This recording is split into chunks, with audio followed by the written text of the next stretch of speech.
GST की मार, जनता फिर बेहाल।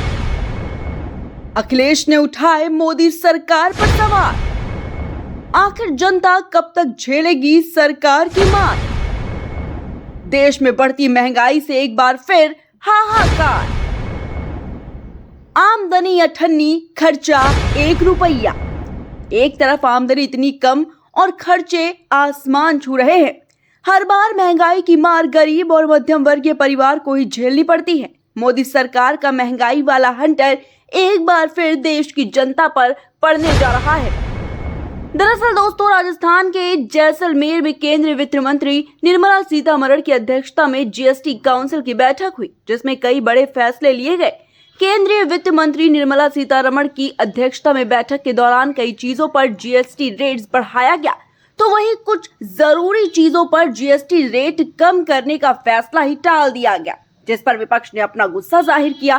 पहले किन चीजों पर जीएसटी रेट बढ़ा है उसकी बात करते हैं, फिर कैसे विपक्ष ने सरकार को आईना दिखाया है वो भी आपको बताएंगे। तो दोस्तों, आपको बता दें कि सरकार ने सेकेंड हैंड गाड़ियों की बिक्री पर जीएसटी में बढ़त कर दी है। इसे 12% से बढ़ाकर अब 18% करने पर सहमति बनी है।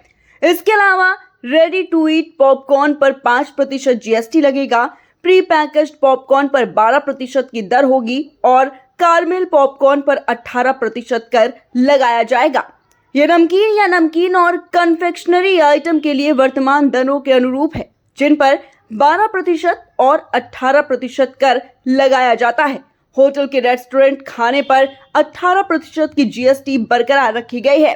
वित्त मंत्री निर्मला सीतारमण ने कहा कि नए ईवी वाहनों पर 5% जीएसटी है। पुरानी ईवी कारें जब व्यक्तियों के बीच बेची जाती हैं तो उन पर कोई जीएसटी नहीं लगता, लेकिन अगर कोई कंपनी पुरानी ईवी पेट्रोल डीजल गाड़ियां बेचती है तो काउंसिल ने मार्जिन पर जीएसटी की दर बढ़ाकर 18% कर दी है। दोस्तों, यूपी के पूर्व सीएम और समाजवादी पार्टी के मुखिया अखिलेश यादव ने जीएसटी के मुद्दे को लेकर बीजेपी पर जोरदार हमला बोला है। सपा चीफ ने ट्वीट किया और लिखा कि भाजपा ने जीएसटी को सांप सीढ़ी का खेल बना कर रख दिया है।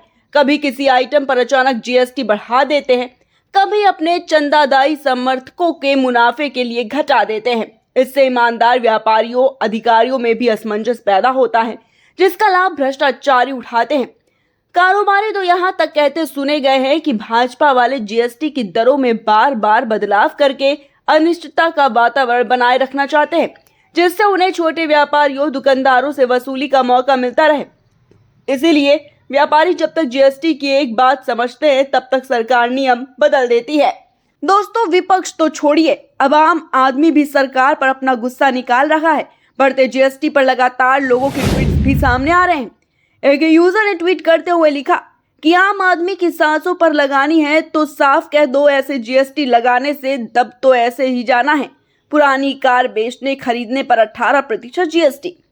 वहीं दोस्तों, इसी के साथ रश्मिपाल नाम की यूजर लिखती हैं कि बीजेपी सरकार धर्म की आड़ में लूट और तानाशाही राजनीति कर रही है। मोदी है तो लूटपाट मुमकिन है।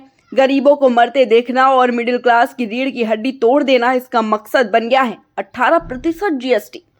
दोस्तों, इस तरह के तमाम ऐसे ट्वीट्स हैं जो कि सोशल मीडिया पर खूब वायरल हो रहे हैं और लोग मोदी सरकार पर अपना गुस्सा निकाल रहे हैं। फिलहाल दोस्तों, आपका इस खबर पर क्या कहना है? कमेंट बॉक्स में अपनी राय हमें जरूर बताएं।